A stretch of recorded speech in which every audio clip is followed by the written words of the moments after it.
வந்ததுன்னு சொல்லி ரெவன்யூ ரெக்கார்டை நம்ம செக் பண்ணாலே அந்த பட்டா எப்படி கொடுத்தாங்க, எதை ஆவணத்துல பேஸ் பண்ணி கொடுத்தாங்க. ஏதோ பட்டா நம்ம அப்ளை பண்றோம்னா வெறும்ன பட்டா வந்து இஷ்யூ பண்ணிட மாட்டான். மெயினா வந்து கிரைய பத்திரம் கொடுங்க. இப்ப இருக்கிற இஷ்யூவை நம்பியா இருக்கட்டும் இல்ல வேற யாரும் சொத்து வாங்கினாலும் இந்த பட்டா இஷ்யூ பத்திர இஷ்யூ தான் பெரும் இஷ்யூவா இருக்குது. ஆமா, இதுல வந்து என்னன்னா இதுலதான் வந்து சூட்டை வந்து இதுக்கப்புறமா ஆடியோ கோர்ட்டு சொல்லியிருந்தேன் பட்டா கேன்சல் பண்ணுங்கன்னு சொல்லி.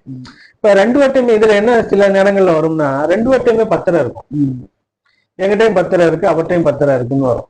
சோ இதை யார் டிசைட் பண்ண முடியுமானா சிவில் கோர்ட் தான் டிசைட் பண்ண முடியும். சிவில் கோர்ட்ல பாத்தீங்கன்னா டிக்ளரேஷன் சூட் அப்படின்னு சொல்லி போடுவாங்க. டிக்ளரேஷன் சூட் இது என்னுடைய சொத்து தான் சொல்லி விளம்புகை பரிகாரம் கேட்பாங்க. அதாவது இது என்னுடைய சொத்து தான் சொல்லி டிக்ளேர் பண்ணுங்க அப்படின்னு சொல்லி விளம்புகை பரிகாரம் சொல்லுவாங்க. அந்த டிக்ளரேஷன் சூட் என்ன செய்யறதுன்னா ஃபைல் பண்ண முடியும். கோர்ட்டு தான் என்ன செய்யும், 2 பேருடைய ஆவணங்களையும் பரிசீலனை பண்ணும். 2 பேர்ட்டையும் கிரை ஆவணம். இது ஒரு சந்தேகம் வரும், என்கிட்ட கிரை ஆவணம் இருக்கு, அவர்கிட்டையும் கிரை ஆவணம், யாருடைய கிரை ஆவணம் ஒரிஜினல் ஆவணம், அதை எப்படி கண்டுபிடிக்கிறது? அதுக்குதான் பேரண்ட் டாக்குமெண்ட்.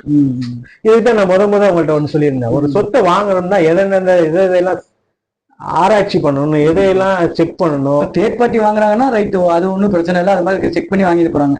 அண்ணன் தம்பிக்குள்ள பிரச்சனை வரும்போது அந்த அண்ணன் தம்பிக்குள்ள பிரச்சனைங்கிறது வேற.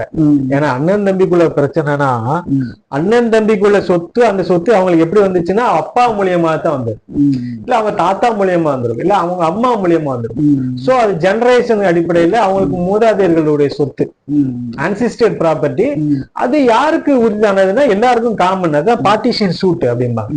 இப்ப ரீசெண்டா ஒரு 2 நாளைக்கு முன்னாடி ஒரு ஹைகோர்ட் ஜட்ஜ்மெண்ட் போட்டு ஒரு சர்க்குலர் என்ன செஞ்சிருக்காங்கன்னா எல்லாருக்கும் கொடுத்திருக்காங்க. பார்ட்டிஷன் சூட்டை வந்து 6 மாசத்துக்குள்ள என்ன செய்யுங்க, முடிச்சு கொடுங்க. பார்ட்டிஷன் சூட் எல்லாம் பாத்தீங்கன்னா பார்ட்டிஷன் சூட்ல வந்து ஒண்ணுமே இல்லை, பாக பிரிவினை தான். யாரு எந்த பாகத்தை எடுக்க போறோம் அப்படிங்கறத பண்ண போறோம். ஆனா அந்த பார்ட்டிஷன் சூட்டு காலங்காலமா 5 வருஷமோ இல்ல 10 வருஷமோ நடக்கக்கூடிய பார்ட்டிஷன் சூட்லாம் நிறைய இருக்கு.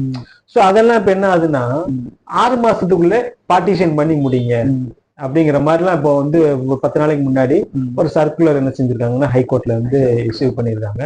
பார்ட்டிஷன் சூட் இதுக்கு அப்புறமா வந்து இந்த அண்ணன் தம்பிக்குள்ள பிரச்சனை எல்லாம் பார்ட்டிஷன் சூட்ல பெரும்பாலும் நடக்கிறதே வந்து இந்த வயல் மத்த வீடு இதெல்லாம் கிடைக்காது.